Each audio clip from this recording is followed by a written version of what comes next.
This channel does not promote any violent, harmful, or illegal activities. All content provided by this channel is meant for an educational purpose only. Cancer Healer Center, a new beginning.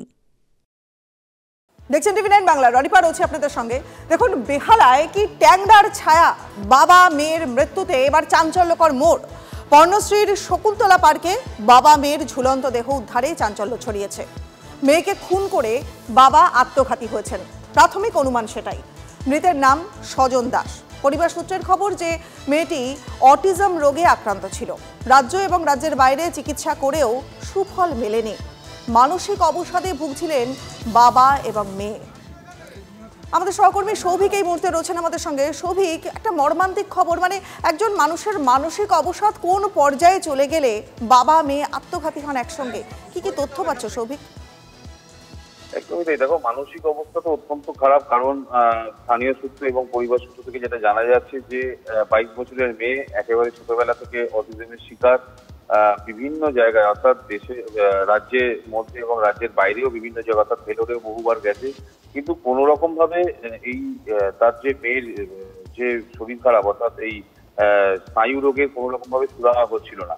সেটা নিয়ে সাংঘাতিক রকম ভাবে অসুবিধার মধ্যে ছিল এবং আর্থিক একটা সমস্যা তৈরি হয়েছিল, কারণ এই যে ট্রিটমেন্ট অর্থাৎ এই অটিজমের যে ট্রিটমেন্ট করতে বিপুল টাকার খরচা হচ্ছিল, পাশাপাশি তার যে ব্যবসা সেটা যে বিশাল একটা বড় ব্যবসা তেমনটা নয়। বাড়ি মহেশতলার নুঙ্গিতে এবং এই হোচিমিন সরণি পণ্যশ্রীতে, সেখানে তিনি ভাড়া নিয়ে 3 বছর ধরে রয়েছেন। তবে আশেপাশের লোকজনকে কিন্তু মেয়ের এই যে অবস্থা, শারীরিক অসুস্থতা নিয়ে কিন্তু তিনি যে সবসময় ডিপ্রেস থাকতেন, সেটা কিন্তু সাধারণ মানুষকে, আশেপাশে যারা তার কাছের লোক তাদের সঙ্গে গল্প করতেন এবং প্রাথমিক অনুমান কিন্তু সেখান থেকেই এই ঘটনা ঘটে। তবে মেয়েও যে স্বইচ্ছায় আত্মহত্যা করেছে সেটা তেমনটা কিন্তু নয়, কারণ পিএম রিপোর্ট আসবার পরেই বোঝা যাবে। যেটা প্রাথমিক অনুমান, মেয়েকে হয়তো খুন করে তারপরে তিনি নিজে আত্মহত্যার পথ বেছে নিয়েছেন। যদিও পুলিশ তদন্ত করছে মৃত্যুর পিছনে অন্য কোনো কারণ আছে কিনা, গোটা ঘটনা খতিয়ে দেখছে পুলিশ এবং এলাকার যে সিসিটিভি ফুটেজ। কারণ স্থানীয় সূত্র থেকে যেটা জানা যাচ্ছে, স্বজনবাবু কিন্তু গতকালকের 1টার সময় এখানে অর্থাৎ এই বাড়িতে ঢোকে, হোচিমিন সরণির বাড়িতে ঢোকে এবং যদি মেয়েকে খুনও করে তাহলে তো চিৎকার চেঁচামেচির একটা শব্দ পেতো। আশেপাশের লোকজন কিন্তু তেমনটাও কোন রকম শব্দ পায়নি, অর্থাৎ পুরো একটা ধোঁয়াশা রয়েছে মৃত্যুর পিছনে। আত্মহত্যার পথ বেছে নিয়েছে না অন্য কোনো কারণ আছে, যেহেতু তদন্ত একেবারে প্রথম দিকে পুলিশ খতিয়ে দেখছে। গতকালকে রাত্রিবেলায় যখন ফরেন্সিক টিম আসে লালবাজার থেকে, তারা নমুনা সংগ্রহ করে এবং গোটা ঘটনা এবং স্বজনবাবুর স্ত্রীর সঙ্গে কথাবার্তা বলছে পুলিশ, কতটা সে ডিপ্রেস থাকতো সবসময় মেয়েকে নিয়ে। এই পুরো ঘটনার তদন্ত চলছে, পরবর্তীকালে কিন্তু বোঝা যাবে মৃত্যুর আসল কারণ। তবে প্রাথমিক অনুমান আত্মহত্যার পথ বেছে নিয়েছেন স্বজনবাবু। বেশ বেশ সৌভিক, তুমি আমাদের সঙ্গে থাকো। মনোরোগ বিশেষজ্ঞ ডক্টর রঞ্জন ভট্টাচার্য এই মুহূর্তে রয়েছেন আমাদের সঙ্গে। মিস্টার ভট্টাচার্য, দেখুন, পর্ণশ্রীতে যে ঘটনা সামনে আসছে সেখানে বাবা মেয়ের ঝুলন্ত দেহ উদ্ধার হলো এবং প্রাথমিক অনুমান বলছে যে মেয়েকে খুন করে বাবা আত্মঘাতী হয়েছেন। মেয়ে অটিজমে আক্রান্ত এবং দীর্ঘদিন ধরে তার চিকিৎসা চলছিল।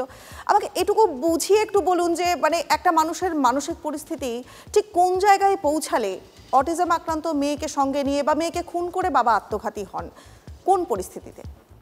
দেখুন, অটিজম বা স্পেশাল চাইল্ড যাদের আমরা বলি, অটিজমের যে সমস্যাটা সেটা তো একদম 3 বছরের কম থেকেই সেটা ধরতে পারা যায় এবং সেখানে একটি শিশুর ল্যাঙ্গুয়েজ বা ভাষা, কমিউনিকেশন বা ভাবের আদান প্রদান এবং রেস্ট্রিকটিভ রিপিটেটিভ একটা স্টিরিওটাইপ বিহেভিয়ার হয়। এবার এই স্পেশাল চাইল্ডকে যারা কেয়ার করেন সেই অভিভাবকদের উপর পড়ে যায় একটা গুরু দায়িত্ব এবং আমরা বলি কেয়ার গিভার বার্ডেন।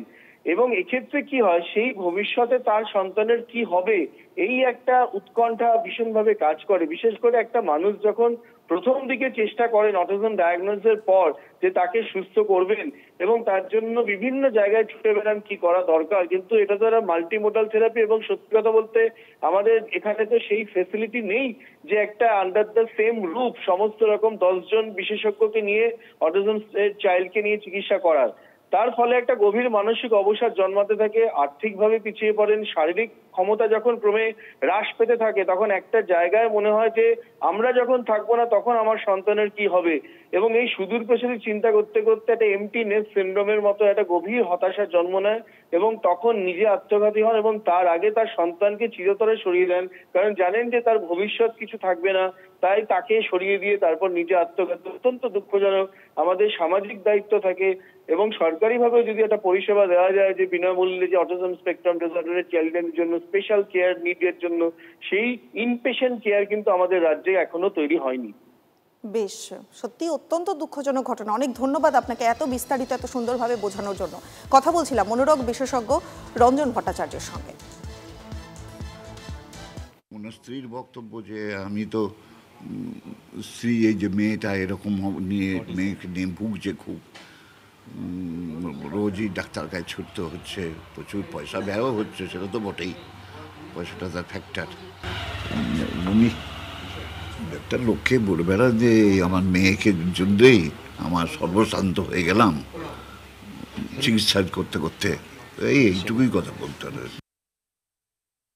পর্ণশ্রী থানার অন্তর্গত হোচিমিন সরণির ঠিক এই বাড়িতে একেবারে নিচের তলায় বাবা এবং মেয়ের ঝুলন্ত দেহ উদ্ধারকে ঘিরে চাঞ্চল্য ছড়ায়। যেটা পরিবার সূত্র থেকে জানা যাচ্ছে, বাবার নাম হচ্ছে স্বজন দাস এবং মেয়ের নাম সৃজা দাস। ছোটবেলা থেকেই সৃজা অটিজম অর্থাৎ বিশেষ স্নায়ু রোগে আক্রান্ত ছিল এবং সেটা নিয়েই কিন্তু দীর্ঘদিন ধরে বিভিন্ন জায়গায় চিকিৎসা করানো সত্ত্বেও কোনো রকম সুফল হচ্ছিল না, সেটা নিয়ে ডিপ্রেশনে ভুগছিলেন বাবা স্বজন দাস। এবং গতকালকে মেয়েকে ডাক্তার কাছে নিয়ে যাবে SSKM-এ এরকম কথা বলেই বাড়ি থেকে বেরোয় এবং তারপরে কিন্তু দীর্ঘক্ষণ তাদেরকে খুঁজে না পাওয়ার পরে এই ফ্ল্যাট অর্থাৎ এই বাড়ির ঠিক নিচে স্বজনবাবুর অফিস ছিলেন এবং সেইখানে থেকেই কিন্তু তাদের দুজনের ঝুলন্ত দেহ উদ্ধার হয়।